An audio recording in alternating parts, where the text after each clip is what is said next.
Bonjour, bonjour, c'est Kay Tarot, j'espère que vous allez bien. Je voulais vous remercier infiniment parce qu'on a passé, ça y est, la barre des 5000 abonnés. Donc voilà, merci beaucoup, ça me touche, je suis contente de voir que ce que je fais vous plaît et j'espère que ça peut vous aider. Alors, aujourd'hui, on va aller voir du coup quel est l'état d'esprit de la personne, guidance sentimentale intemporelle, pour vous aider à choisir. J'ai pris des cartes du L'île cryptide Oracle, donc avec des cryptides, hein, les créatures un petit peu imaginaires et chimériques. On a en premier le phénix, en deuxième la Korokamui, qui ressemble à un petit poulpe tout mignon, et en troisième le Big Bird, donc le gros oiseau, voilà. Vous choisissez ce qui vous appelle le plus. S'il y en a plusieurs, eh bien vous pouvez aller les voir. Comme d'habitude, il y a peut-être des messages à recevoir.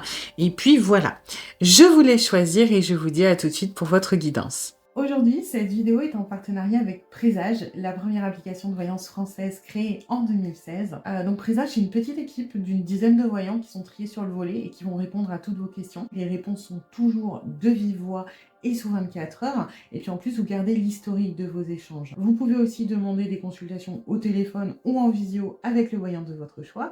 Et ce dernier vous rappellera dans l'heure. Voilà. Enfin, sachez qu'en cliquant sur le lien et en téléchargeant l'application, vous soutenez directement la chaîne et mon travail. Bienvenue à vous qui avez choisi le premier tas, le phénix. Alors, on va aller voir les énergies de la relation pour voir si ça résonne. Si ce n'est pas le cas, c'est peut-être que ce tas n'est pas pour vous. Dans ce cas-là, vous pouvez en voir un autre. Et puis, c'est une guidance générale. Donc, vous prenez ce qui résonne, vous laissez le reste de côté. Et puis, si vous voulez approfondir, je propose des guidances privées, soit sur l'application Présage, qui est partenaire de cette vidéo, où je vous rappelle dans l'heure, soit via mon adresse mail. Et vous avez toutes les infos en barre de description. Alors, hop.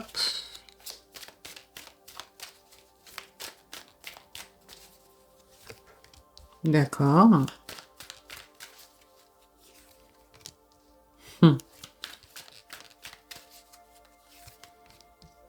Ouais, un petit peu inégal, hein. Disons que la personne à qui vous pensez, concrètement, est en train de se dorer un petit peu la pilule au soleil, hein. J'ai une relation un petit peu ado-parent. Voilà, en gros, hein. Alors, donc ça peut être littéral dans le sens, alors littéral non, pas votre enfant, mais il y a peut-être une différence d'âge et vous pensez à quelqu'un de plus jeune, c'est possible. Mais on va surtout parler là de maturité, notamment de maturité émotionnelle. La personne à qui vous pensez est quand même petit peu arrogante, hein, un petit peu je m'en foutiste, plus dans le superficiel, beaucoup de mal même à s'ouvrir au niveau émotionnel, qui va être pas mal dans le show, quoi, hein, dans j'attire l'attention, regarde-moi, etc. Avec potentiellement des allers-retours, des très gros chauds et des très gros froids, quand même mauvais caractère, hein, un petit peu susceptible, qui aime donner l'impression que il ou elle s'en fout. C'est surtout ça, que il ou elle est sans attache, que il ou elle domine la situation, voilà, hein, ce qui est pas forcément vrai. Mais on est sur quelqu'un, oui, d'assez instable et assez arrogant. Vous, de votre côté, bon, vous avez pris le pli, hein, vous avez pris le pli. C'est-à-dire que vous savez, voilà, vous savez comment cette personne fonctionne, vous savez que ça prendra du temps. Je vous sens pas forcément écrasé par ce comportement. J'ai l'impression que ça va. Alors même si c'est fatigant, hein, parce que vous prenez beaucoup de poids sur vos épaules, vous êtes moins abattu, si ça a du sens. Vous êtes moins... je pense que vous avez fini par vous faire, pas une raison, mais à rationaliser les choses, à prendre du recul. Voilà.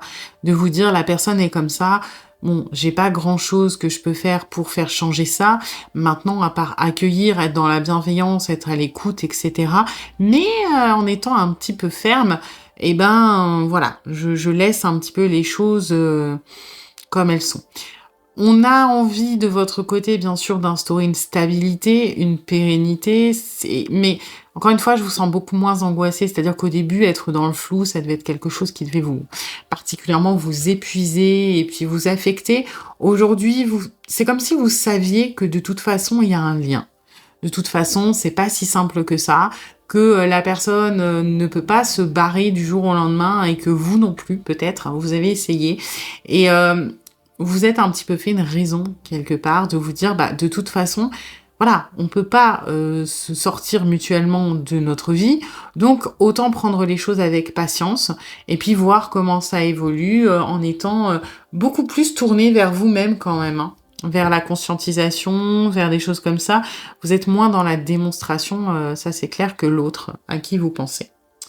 Ok, on va aller voir du coup l'état d'esprit de cette personne.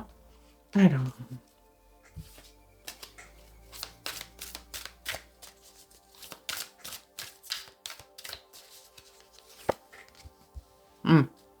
On commence à se poser des questions. Alors, c'est positif, parce que peut-être qu'au premier abord, vous allez vous dire: «Ouah, ça craint, la personne, c'est pas ce qu'elle veut». C'est pas ça. C'est plutôt que, au contraire, on est sur une personne qui n'a pas envie, hein, de se poser, de questions. Le cavalier de bâton, c'est une énergie qui est assez marrante parce que, c'est, alors, dans ce tarot-là, pas forcément, mais normalement, c'est, heu, mettons un cavalier avec une torche qui est au milieu de la forêt. En gros, hein, dans la plupart des tarots, c'est ça. Et c'est un petit peu cette image de: «J'en ai rien à foutre, je fais le kéké et puis si je crame la forêt, j'en ai rien à foutre. Moi, je me pose pas de questions, j'ai envie de faire ce que je veux». Donc il y a un côté très impulsif dans le cavalier de bâton, il y a un côté qui est fonceur, on y va tête baissée, on réfléchit pas aux conséquences. Et le fait que dans l'état d'esprit, on soit en train de se poser des questions, quelque part, c'est qu'on est en train de ralentir l'allure. C'est qu'on est en train de prendre conscience de son environnement, de se dire: «OK, bon maintenant, jusqu'à maintenant je galopais la tête la première, je sais pas trop où. Il serait peut-être temps de me poser et d'au moins m'essayer de savoir où est-ce que je vais me diriger». Ça reste un cavalier de bâton, hein, il va pas descendre de son poney, prendre une carte et regarder où il va. Mais il va peut-être essayer, voilà, de se dire: «Bon, si j'ai un embranchement, plutôt que de foncer là où le vent me mène, est-ce que je vais pas prendre le temps d'essayer de réfléchir?» Voilà. Est-ce que, par exemple, je vais pas commencer à me poser des questions qu'il y a un chemin qui est plein de ronces et l'autre qui a l'air plus sympa? Voilà, plutôt que de prendre le premier qui me vient en tête. Donc, c'est plutôt positif parce qu'il y a une notion un petit peu de lenteur, de réflexion. On n'en est pas encore à vraiment se demander où est-ce qu'on veut aller et qu'est-ce qu'on veut faire, mais on est en train de prendre conscience qu'il y a peut-être des choix à faire dans son attitude, dans ce que l'on veut, où est-ce qu'on veut aller, et ça, c'est intéressant. On est du coup un petit peu moins impulsif.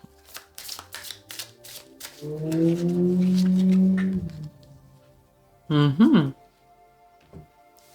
Alors, on est en train de se... Alors, jusqu'à maintenant, si on courait tête baissée et qu'on se posait pas de questions, quelque part, c'est peut-être parce qu'on avait des blessures et qu'on n'avait pas envie de trop s'impliquer. Parce que si on s'implique émotionnellement, c'est douloureux, quelque part. Donc c'est plus facile de faire youhou, on va là où je veux et je me fais porter par mes pulsions à l'instant T, plutôt que de se projeter et puis d'essayer de se dire qu'on a des choses à perdre, que ça peut peut-être pas se passer comme on veut, etc. Donc, jusqu'à maintenant, les blessures servaient un petit peu d'excuse. De oui, tu comprends, moi j'ai souffert, j'ai pas envie de me prendre la tête. Aujourd'hui, dans l'état d'esprit, avec cette notion de vouloir choisir une direction, on ne s'en sert plus comme excuse de son passé, et ça c'est positif. On va essayer de le prendre en compte, mais sans se planquer derrière. C'est-à-dire, jusqu'à maintenant, ça pouvait être: «Oui, voilà, écoute, moi, j'ai souffert dans ma dernière relation, donc je veux pas m'engager, parce que tu comprends, j'ai pas envie de souffrir». Alors que maintenant, ça va être: «OK, j'ai souffert dans mon ancienne relation, je suis peut-être pas complètement remis. Qu'est-ce que je pourrais faire pour peut-être avancer dans cette direction sans que ça me braque, que ça me bloque et que ça me fasse du mal». Vous voyez? C'est-à-dire que c'est plus un prétexte ou une excuse, c'est un fait dont il faut prendre compte, dont on doit composer avec. Et c'est pas la même chose parce que dans le premier cas, limite, on ignore en fait. On dit: «Ouais, bah, c'est là et j'ai pas envie de faire d'efforts dessus». Donc on est quand même dans un début de réflexion par rapport à ses propres schémas, par rapport à sa façon de fonctionner qui ne marche peut-être pas complètement, du moins aussi bien que ce que l'on souhaite et ce que l'on espère. Alors ensuite...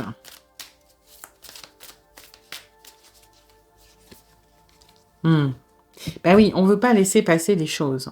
On a l'impression en plus qu'avec vous et c'est vrai que, voilà, il y a ce rapport un petit peu, paternel-enfant ou maternel-enfant parce que, vous, vous êtes beaucoup plus calme et vous prenez beaucoup de choses sur vos épaules et finalement, on se dit que avec vous, on n'aura peut-être pas quelqu'un d'autre. Alors c'est pas par dépit, hein, mais ce serait compliqué de trouver quelqu'un qui nous comprendrait autant.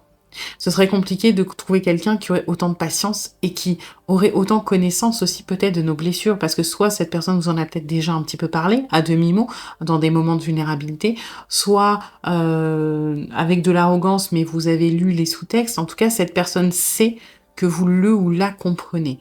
Et en plus de ça, bon, bien évidemment, hein, il y a une attirance, il y a une alchimie, il y a d'autres choses, hein, c'est pas juste parce qu'avec vous, c'est facile, hein, loin de là.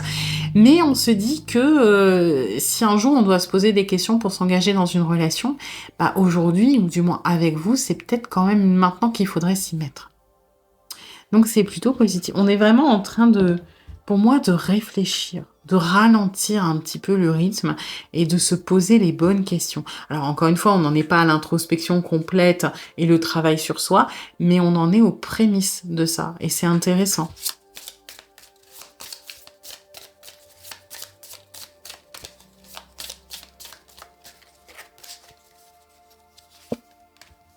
Ouais.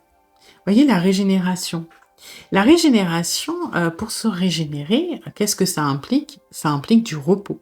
Ça implique de l'immobilisme quelque part, ou du moins un ralentissement.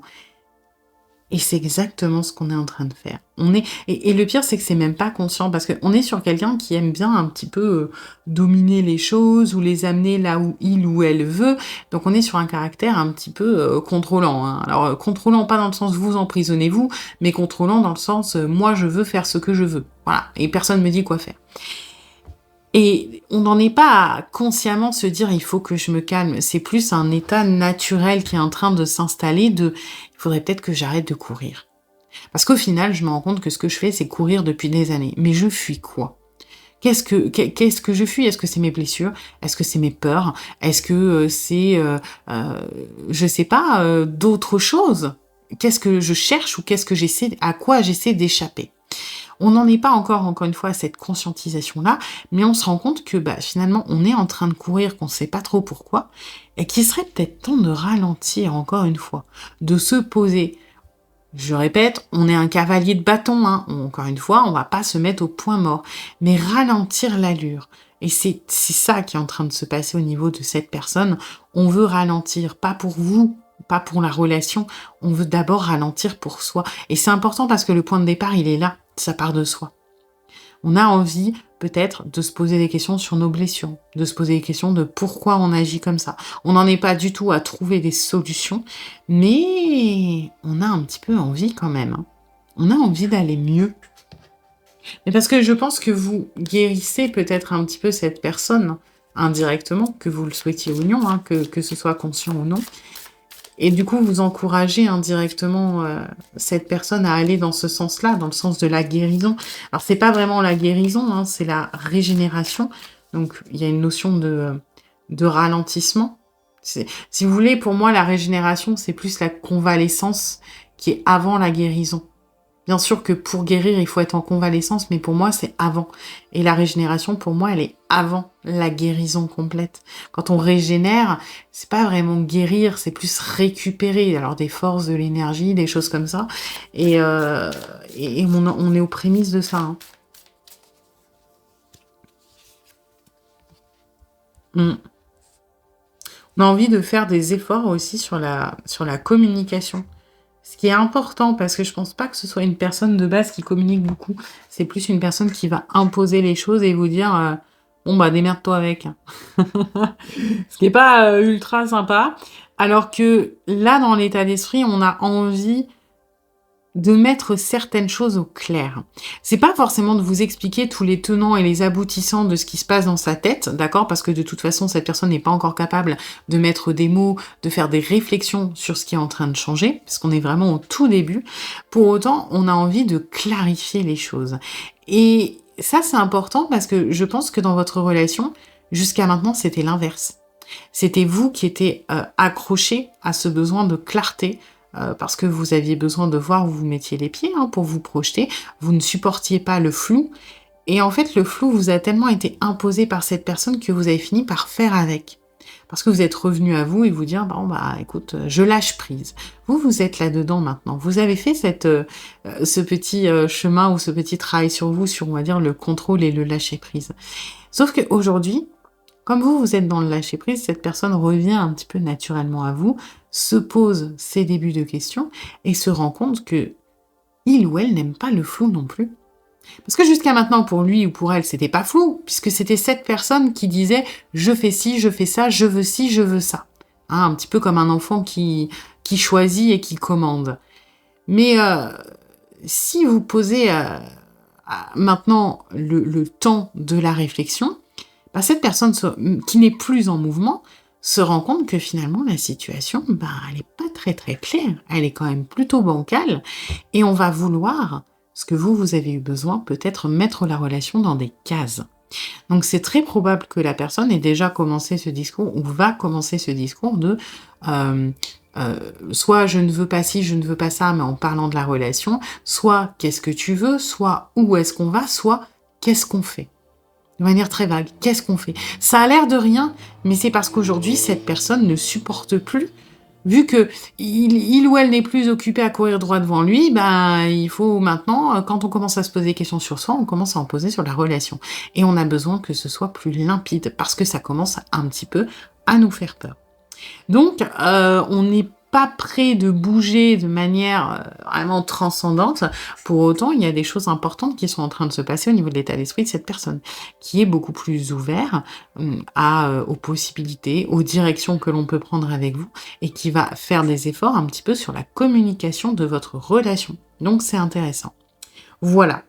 Eh bien écoutez, j'espère que cette guidance vous aura plu, vous aura aidé. Si c'est le cas, eh bien n'hésitez pas à liker, à partager, à commenter, à vous abonner.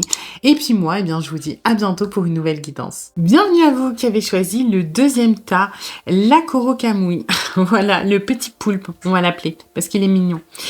Alors, on va aller voir comme d'habitude les énergies de la relation pour voir si ça résonne. Si ce n'est pas le cas, c'est peut-être que ce tas n'est pas pour vous. Dans ce cas-là, vous pouvez en voir un autre. Et puis, c'est une guidance générale. Donc, vous prenez ce qui résonne et vous laissez le reste de côté. Et puis, si vous voulez approfondir, je propose des guidances privées, soit sur l'application Présage qui est partenaire de cette vidéo, où je vous rappelle dans l'heure, soit via mon adresse mail. Et vous avez toutes les infos en barre de description. Alors...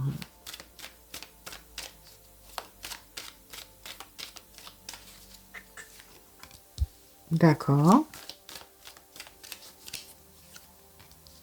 OK.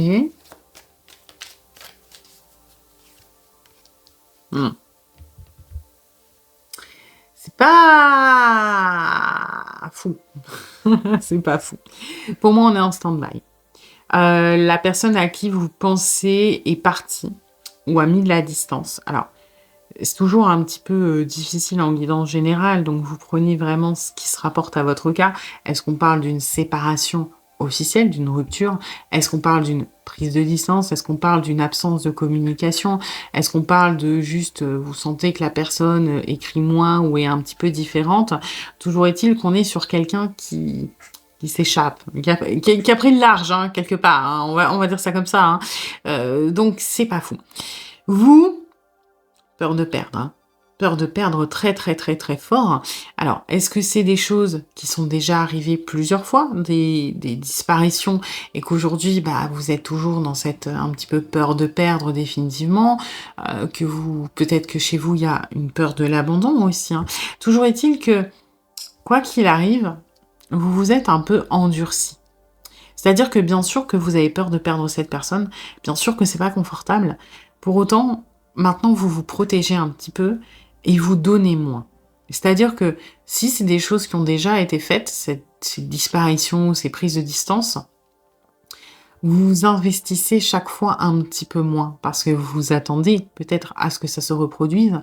Si c'est la première fois, ben, vous êtes un petit peu auto-convaincu ou vous vous dites que voilà, si cette personne revient, vous ne donnerez pas autant. Parce que là, ça vous a fait une mauvaise surprise. Que il faut vous protéger. Vous avez moins envie d'investir votre émotionnel dans la relation. Alors, Pour autant, j'ai pas l'impression que vous soyez, en fait, j'ai l'impression que vous êtes éprouvé par cette prise de distance et par, on va dire, cet abandon. Mais j'ai pas l'impression que vous soyez, comment dire? En dépression ou à vous dire: «Cette personne ne reviendra jamais». C'est pas, vous êtes pas dans une angoisse ou dans vraiment un mal-être, enfin, bien sûr que si, vous êtes dans le mal-être parce que c'est pas agréable et que vous vivez un mauvais moment, mais vous êtes pas en train d'imaginer le pire, de vous dire que c'est définitivement fini. Pour moi, vous en êtes pas là. Vous êtes plutôt en train de vous dire: «On verra». Donc, vous êtes pas bien, vous êtes affecté, mais vous êtes pas dans les idées noires et dans le défaitiste de «c'est fini, ça ne c'est foutu» quelque part. Et la personne à qui vous pensez d'ailleurs n'est pas dans cette optique-là non plus, hein. Certes, on met les voiles, mais on n'est pas dans une décision définitive de se dire qu'on ne reviendra jamais, que, on reviendra pas à la communication. On est plutôt dans l'instant T de: «J'ai besoin, donc je prends de la distance. J'ai besoin de m'apaiser, j'ai besoin de» voilà, peut-être de calmer, les choses, et cetera. OK. Alors,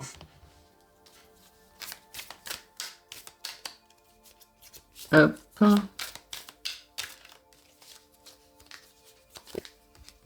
Mmh. Ouais, on prend conscience de certaines choses par rapport à vous. C'est pas alors j'ai pas une notion de fuite des sentiments, heu, enfin,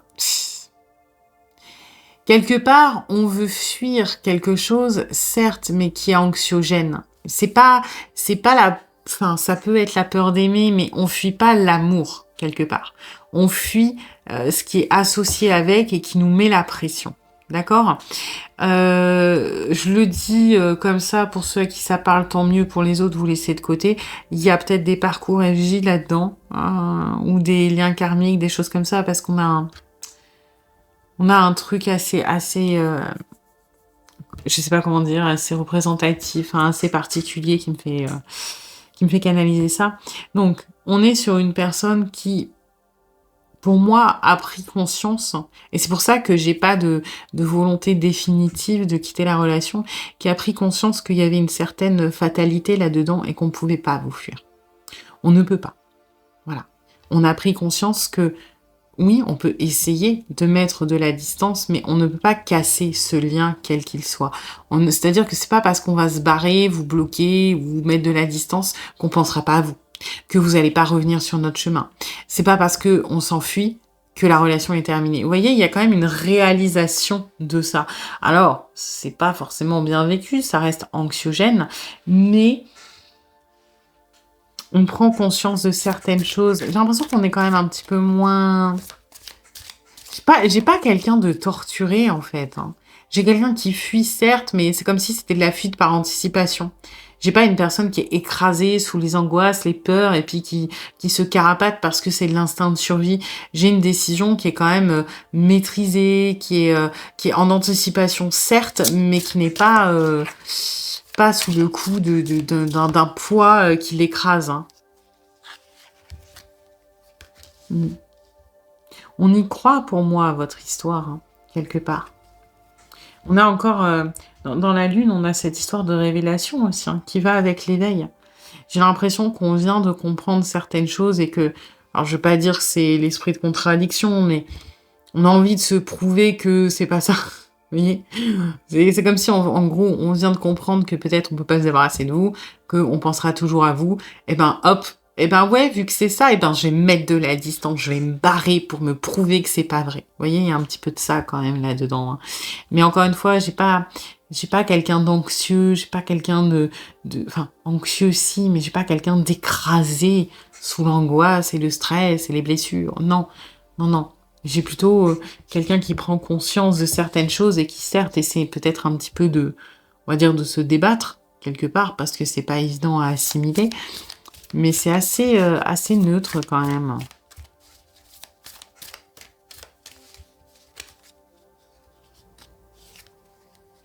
Ouais. Ça entre pas mal en corrélation avec le petit poulpe, hein. Le petit poulpe dans les énergies, ça parle de méditation. Ça parle de concentration, de faire le point sur ce qu'il y a à l'intérieur de nous, de faire confiance à son intuition. Vous voyez, c'est des choses très internes, très personnelles, qui vont parler de cheminement, quelque part. Et c'est un petit peu ça, hein. L'état d'esprit de cette personne par rapport à vous, on est sur un cheminement, on est sur des révélations, sur des choses qui arrivent à nous, donc par le biais de l'intuition, par le biais d'une introspection, quelque part. Et on a besoin de temps, et c'est pour ça que je sens pas d'angoisse et de stress, c'est qu'on n'a pas envie de combattre ou de fuir ça. C'est qu'on a besoin de temps pour réfléchir là-dessus, pour méditer là-dessus, pour assimiler tout ça. Donc, on est sur une prise de distance, certes, mais pour moi temporaire. Et la personne que vous allez retrouver après, à la reprise de communication, reprise de relation, peu importe, ce sera une personne qui aura changé, qui sera beaucoup plus dans l'accueil, qui aura beaucoup plus conscience des choses, qui sera moins dans la lutte, moins dans le stress, dans les angoisses, dans les blessures. Parce que là, il y a une assimilation qui est en train de se faire. Vous voyez, typiquement, en fait, c'est un petit peu graphiquement cette image-là, hein. C'est qu'on a quelqu'un qui, on va dire, reçoit des informations via le troisième œil, donc on va dire via alors peut-être pas la médiumnité, mais le monde subtil, l'intuition, les choses comme ça. Et vous voyez qu'il y a cette tête un petit peu choquée de ah d'accord, je comprends. Mais pour autant, c'est pas serein, hein, vous voyez, c'est quand même un peu choquant, un peu surprenant. Donc il faut le temps déjà de comprendre et après d'accepter l'information. Donc on est vraiment dans cet état d'esprit-là, de vouloir digérer un petit peu les choses. On est encore en train de les assimiler, hein. Pour moi, on n'a pas encore tout compris. On a toujours des informations qui viennent à nous et maintenant il faut les digérer.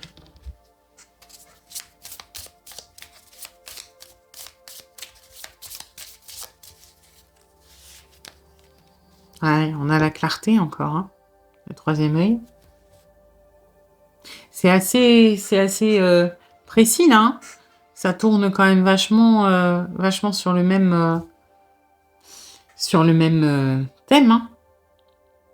Vous êtes face à quelqu'un qui est en train de s'éveiller et qui est en train de prendre mesure et conscience de ce que représente votre relation, de pourquoi vous êtes là, pourquoi vous vous êtes rencontrés, qu'est-ce que peut-être ça devait faire travailler, quelle est la finalité, est-ce qu'il n'y a pas...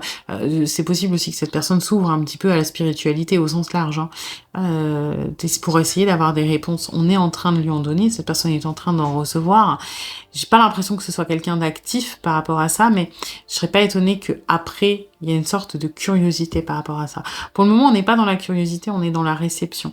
Ça vient naturellement à cette personne, hein. Du coup, c'est l'état d'esprit, voilà, vous serez peut-être, on va dire, un petit peu déçu, mais c'est pas tant par rapport à vous, c'est par rapport à plus grand, là, pour le coup. C'est par rapport à soi, c'est par rapport à peut-être mission de vie, rencontre, lien karmique. Donc, oui, bien sûr que c'est vous la clé de tout ça, hein, c'est vous l'origine. Mais l'état d'esprit, il est un petit peu plus grand, un petit peu plus reculé que juste, voilà, je veux me mettre en couple, etc. Ah, j'accepte mes imperfections. On est peut-être en train de se passer... En fait, c'est vraiment le thème, c'est l'acceptation. On ouvre les yeux, on reçoit des informations, on les accueille, on les accepte, mais on s'accepte soi aussi, hein. Vous êtes peut-être face à quelqu'un qui fuyait parce que il ou elle ne s'acceptait pas, parce que il ou elle ne se sentait pas à la hauteur. Et aujourd'hui, on accepte l'évidence de la relation, que de toute façon on ne peut pas y couper, et on s'accepte soi tel que l'on est, dans toute son imperfection. On est tous imparfaits de toute façon. Et on est en train de trouver de l'espoir là-dedans. Là où avant, c'était peut-être justement source d'angoisse. Là, on est en train de se dire que, finalement, est-ce que c'est pas beau ce qui est en train de nous arriver? Si. Donc, pour moi, alors, en guidance générale, c'est compliqué. On va être sur une durée qui est complètement variable selon les gens.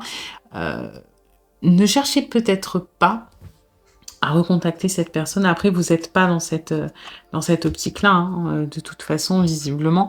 Mais laissez cette personne venir à vous. Le cheminement qui est en train de se faire, il est très important. Il est nécessaire. Ça peut prendre plus ou moins de temps. Mais vous ne retrouverez pas, encore une fois, la même personne que la personne qui vous a quitté, on va dire. Et vous, de votre côté, je vous encourage à travailler aussi sur vos blessures parce que vous êtes quand même dans une énergie de 4 de denier, hein. Le 4 de denier, c'est la personne qui a du mal à donner, quelque part. Alors peut-être parce que vous avez trop donné et que vous étiez pas censé donner autant, parce que de toute façon, si on est sur une personne qui refuse la relation, qui refuse d'être aimée, vous aurez beau donner toute votre âme, tout votre être, tout ce que vous pouvez, cette personne n'acceptera toujours pas d'être aimée. Et le but, c'est peut-être de vous rappeler, à travers les allers-retours, certes, de revenir un petit peu à vous, de moins donner. Pour autant, voilà, faut pas rentrer dans votre coquille et puis il faudrait peut-être travailler la peur de l'abandon. Voilà. Sachez que le temps que ça prendra est nécessaire, il faut pas être impatient et qu'il faut plutôt le voir comme une chance, là, pour le coup, de votre côté, pour l'utiliser pour travailler sur vous. Parce que cette personne, quand il ou elle va revenir, sera beaucoup plus stable, sera dans l'accueil et l'acceptation, et ce serait dommage qu'après, ça pêche de votre côté. Hein. Si c'est bien de son côté, bah autant que ça soit bien du vôtre, et puis comme ça, on a le happy end. Ça serait plutôt pas mal. Voilà. Eh bien, écoutez, j'espère que cette guidance vous aura plu, vous aura aidé. Si c'est le cas, eh bien, n'hésitez pas à liker, à partager, à commenter, à vous abonner. Et puis moi, eh bien, je vous dis à bientôt pour une nouvelle guidance. Bienvenue à vous qui avez choisi le 3e tas, le Big Bird. Alors, on va aller voir comme d'habitude les énergies de la relation pour voir si ça résonne. Si ce n'est pas le cas, c'est peut-être que ce tas n'est pas pour vous. Dans ce cas-là, vous pouvez en voir un autre. Et puis, c'est une guidance générale. Donc, vous prenez ce qui résonne et vous laissez le reste de côté. Et puis, si vous voulez approfondir, je propose des guidances privées soit sur l'application Présage qui est partenaire de cette vidéo où je vous rappelle dans l'heure, soit via mon adresse mail et vous avez toutes les infos en barre de description. Alors...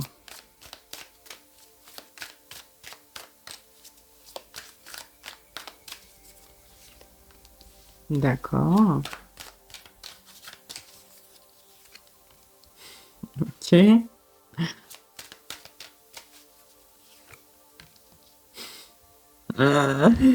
Bon, bande de petites têtes de mule, hein? Tête de mule contre tête de mule, là. Alors, la personne à qui vous pensez va être sur le côté léger et va vouloir maintenir ce côté léger. Donc, ça peut être quelqu'un, par exemple, avec qui vous vous rapprochez en soirée ou dans des événements festifs. De manière générale, c'est quelqu'un qui va être assez différent dans, on va dire, ce contexte-là, où on va privilégier les rapprochements à ce moment-là, plutôt que dans, on va dire, le quotidien. Ça peut, alors sans parler de vous faites des soirées, hein, c'est peut-être pas ça, ça peut être tout simplement quand vous avez des événements ensemble, qu'ils soient prévus ou, on va dire, liés au hasard, hein, que vous croisiez cette personne, ça se passe toujours très très bien. Il y a une complicité qui est évidente. Par contre, quand on repasse au quotidien, au texto, aux choses comme ça, il n'y a plus personne. Ok? Donc on est sur quelqu'un qui va miser, après est-ce que c'est conscient, je suis pas sûre, mais qui va miser sur l'instant T, sur le côté, le caractère ponctuel, festif, voilà, qui va se laisser aller à des moments donnés. Vous, de votre côté, vous en avez marre. Vous en avez marre de courir après cette personne. Parce que je pense que vous avez essayé de faire le pont, en fait. C'est-à-dire que, voilà, imaginons, donc je prends un exemple basique, vous prenez comment ça s'applique à votre cas. Imaginons, voilà, vous faites des soirées régulièrement avec des amis, tous les samedis. Donc tous les samedis, il y a un rapprochement avec cette personne. Il y a du tactile, il y a des grandes discussions sous les étoiles, des choses comme ça. Et puis, bah, le reste du temps, que dalle. Vous avez son numéro, vous avez les réseaux, peu importe, vous écrivez, il n'y a pas de réponse, on vous lâche des vues, on vous répond je sais pas combien de temps après, on esquive. Et donc, vous, ce que vous essayez de faire naturellement, ce que vous avez essayé de faire, c'est de faire le pont. C'est-à-dire d'investir cette communication, par exemple, écrite, de relancer, d'envoyer des trucs drôles, de tenter de parler de certains trucs, puis d'autres, d'être dans la légèreté, d'être dans la séduction, d'être dans le sérieux. Et ça fonctionne pas. Donc aujourd'hui, vous êtes en mode, eh ben, mon coco ou ma cocotte, tu te démerdes. Moi, j'ai ma fierté, j'en ai marre de te courir après, j'en ai marre de tout le temps avoir l'impression que c'est moi qui propose et que toi, tu t'en fous. Donc, Voilà, je reste dans ma fierté, et puis si tu as besoin de moi, tu viendras me chercher. Donc, on est sur 2 personnes qui, chacune à votre niveau, est un petit peu dans le contrôle quand même, hein. Donc, c'est pas forcément négatif, mais on arrive quand même à une situation qui est relativement bloquée, dans le sens où, bah, cette personne ne sort pas de sa façon de fonctionner pour le moment. Vous avez décidé de plus trop faire d'efforts, donc il y a un manque mutuel, mais on sait pas trop comment passer, cette espèce de gap quoi, de fossé pour, rejoindre les choses. On manque un petit peu d'équilibre quand même, hein. C'est marrant parce que c'est le Big Bird, l'équilibre. Alors, bon, voilà. J'ai même pas essayé, hein. Cette personne vous aime. C'est pas le souci de toute façon, hein. Après, l'assumer, le montrer, c'est différent. Pour moi, cette personne a réellement un attachement pour vous. Encore une fois, suivant le stade de votre relation, on va parler d'amour au sens large. Ça peut être de l'affection, ça peut être de la tendresse, ça peut être de l'amour réel, d'accord, enfin réel romantique. Mais dans tous les cas, l'attachement, il est là. Maintenant, on n'arrive pas à faire les choses. Donc, on le garde assez pour soi quand même. Hormis dans les moments où on se sent qu'on peut lâcher un petit peu la pression, on a du mal à l'exprimer.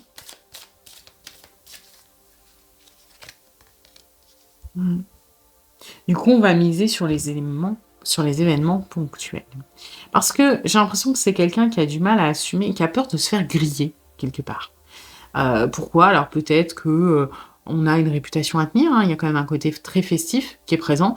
Donc, est-ce que, voilà, on n'est pas, normalement la personne libre et indépendante et qu'on n'a pas envie de passer pour un canard ou, voilà, ou pour quelqu'un qui s'est entiché de quelqu'un d'autre? Est-ce que c'est pas parce que, bah, finalement, on a énormément de mal, à assumer ce que les autres peuvent penser, peu importe notre réputation, mais qu'on n'a pas envie d'entendre, ou la menteuse elle est amoureuse, hein, ou le menteur il est amoureux, mais ça rime pas. Du coup, on va jouer sur, c'est un petit peu les énergies de, vous savez, de: «Ah bah, c'est bon, le mec ou la nana me plaît, je peux l'embrasser parce que je suis bourré, donc au pire si ça se passe mal, je dirais que j'étais bourré». Vous voyez? Et ben, on joue là-dessus de, si jamais ça se passe mal, bah, déjà, je pourrais dire à la personne concernée et puis à tout le monde, quand je suis entreprenant ou entreprenante, que: «Oh mais ça va, c'est l'ambiance». Vous voyez, on se planque un petit peu derrière ça quand même, hein. On n'assume pas notre vulnérabilité quelque part. J'ai l'impression qu'on n'assume pas de tomber amoureux aussi, hein, amoureux ou amoureuse quelque part. Alors encore une fois, est-ce que c'est parce qu'on a une réputation? Est-ce que c'est parce que, ça fait qu'on se sent particulièrement vulnérable? Mais on a du mal à avouer les choses.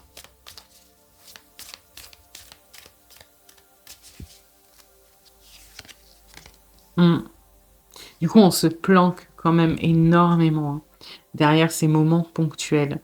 Pour le coup, si vous cherchez à faire parler cette personne, sur sa vie, sur ce qu'il ou elle ressent, sur comment il ou elle voit les choses, il va falloir, je vais pas dire la jouer fine, mais miser sur les mêmes moments que cette personne. C'est-à-dire sur les moments où, on va dire, la garde est baissée et où c'est acceptable. C'est-à-dire les moments, physiques, les visuels. Ne cherchez pas à avoir de la communication en dehors de ça, parce que c'est à ces moments-là que c'est ouvert.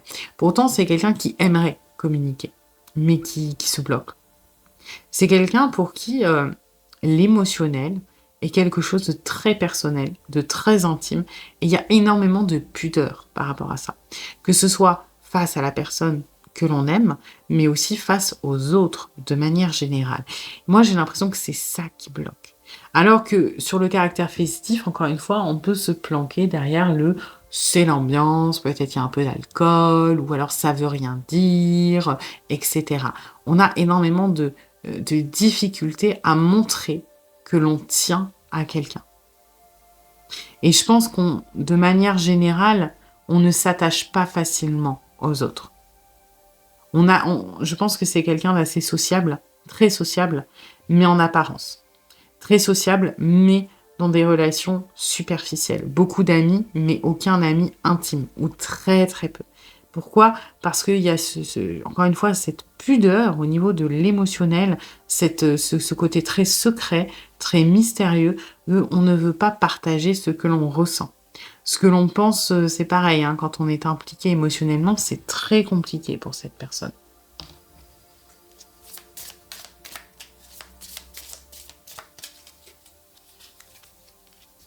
Mmh. Ouais, donc on va mener la danse. On se sent plus à l'aise aussi, hein, en physique parce qu'on a l'impression de, enfin, quelque part on a besoin d'avoir le contrôle. On a l'impression de, peut-être plus maîtriser quand il y a du social parce que on est à l'aise, parce qu'en fait, j'ai l'impression que c'est une personne qui est dans son élément, dans le social. C'est quelqu'un qui a l'habitude, hein, un petit peu de charmer les autres. Quand je dis charmer, c'est pas forcément le sexe opposé et dans des optiques de séduction, mais c'est quelqu'un qui naturellement charme les autres de manière générale, c'est-à-dire qui peut avoir un caractère un petit peu leader. C'est une personne qui va proposer les choses et les autres vont naturellement suivre. Et donc, c'est un petit peu comme si on avait un instinct de meute quelque part. C'est plus facile pour cette personne d'être dans le lâcher prise, dans le laisser aller, dans le social, ce qui est contradictoire parce que c'est une personne très pudique qui veut pas se faire griller, mais c'est quand même plus facile. Cette personne se sent plus à l'aise parce qu'il y a l'instinct de meute. On a l'impression de ne pas être seul. On a l'impression qu'on a les suiveurs qui sont derrière nous, qui peut-être surveillent nos arrières, que si quelque chose se passe mal, on pourra, je vais pas dire retourner la situation, mais on aura des alliés quelque part. Alors qu'une communication, par exemple, écrite, seul à seul, bah, c'est très dérangeant pour cette personne parce que ça le ou la laisse face à son émotionnel seul, chose qu'on a du mal à faire. Donc, c'est un petit peu contradictoire, cette énorme pudeur et en même temps cette espèce de besoin d'avoir des gens qui nous tiennent la main à côté au cas où ça se passe mal. Hein. Donc, un petit peu particulier. Après, on a un côté aussi quand même, je trouve, assez binaire. C'est-à-dire que c'est ce que j'avais au début de, par exemple, en soirée ou encore une fois, événement festif, tout va bien et puis c'est très, ça peut être vraiment plus au niveau des démonstrations, hein, encore une fois, tactile, etc. Et par contre, au niveau en dehors, communication, ça va être le zéro. Il n'y a pas de je tente un peu, c'est que soit ça va marcher, allez, mettons un jour ou deux et puis ça s'arrête, soit ça marche pas du tout. Et ça manque énormément d'équilibre. Et le pire, c'est que ce déséquilibre existe parce que cette personne essaie de créer un faux équilibre. Vous voyez, c'est-à-dire que en gros, je suis intéressée, ok, mais j'ai tellement pas envie que ça se sache, j'ai tellement pas envie, je sais pas, de me planter ou ça me met tellement mal à l'aise d'être seule face à mes émotions que bam, je vais dans le côté excessif de je donne rien. Et donc, en fait, bah, ça crée un truc complètement bizarre, alors que finalement, si la personne était un petit peu moins dans le contrôle, ça serait peut-être même moins grillé, pour le coup, hein, parce que les trucs excessifs, c'est louche, et les anomalies, ça attire l'attention, hein, quelque part. Ouais. Après, il y a un léger côté, je trouve, comment dire, symétrie, si ça a du sens, dans le sens où, pour moi, c'est une personne qui se met un petit peu des lignes ou des limites ou des objectifs de je ne veux pas donner plus que ce que l'on me donne. Et le problème, c'est qu'on retourne un peu dans ce côté excessif, c'est-à-dire que autant à l'instant T, on se pose pas trop de questions, on est naturel et ça va, autant, encore une fois, dès qu'on a le temps de la réflexion, ça va être ok, moi j'ai déjà écrit une fois, je n'écrirai plus si la personne ne m'écrit pas de son initiative. Et puis après, comme on est dans ce côté excessif, oui, mais pour pas que cette personne se rende compte que je suis intéressée, eh ben moi j'ai écrit une fois, il faut que la personne elle m'écrive 2 fois d'elle-même pour que moi je relance à mon tour. Voyez, c'est dans ce sens-là le côté symétrique de je regarde, j'observe ce que fait l'autre pour ne pas donner plus quelque part. Ouais, en tout cas on est sur quelqu'un de très très contrôlant hein, au niveau de l'émotionnel.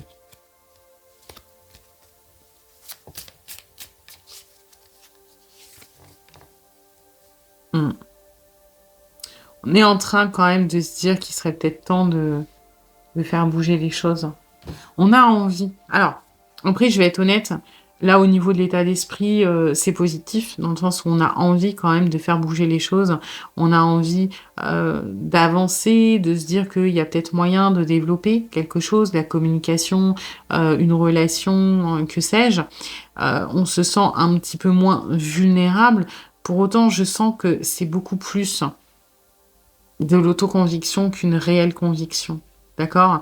Cette personne a envie de ça, mais j'ai pas l'impression que cette personne soit réellement prête à faire bouger les choses.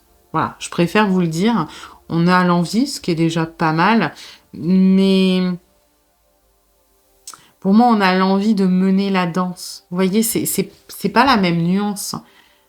On a envie que les choses avancent, mais qu'elles avancent là où on le souhaite. Et dans le mener la danse, l'optique de cette personne, c'est quand même en finalité de rester protégée. Donc, est-ce que c'est vraiment faire avancer les choses dans le sens où vous le souhaitez, par exemple? Je suis mitigée, hein. Ce serait plus avancer les choses dans le sens où cette personne le souhaite. Et encore une fois, l'optique principale, c'est de se protéger, cette pudeur et cette difficulté à assumer son émotionnel. Voilà.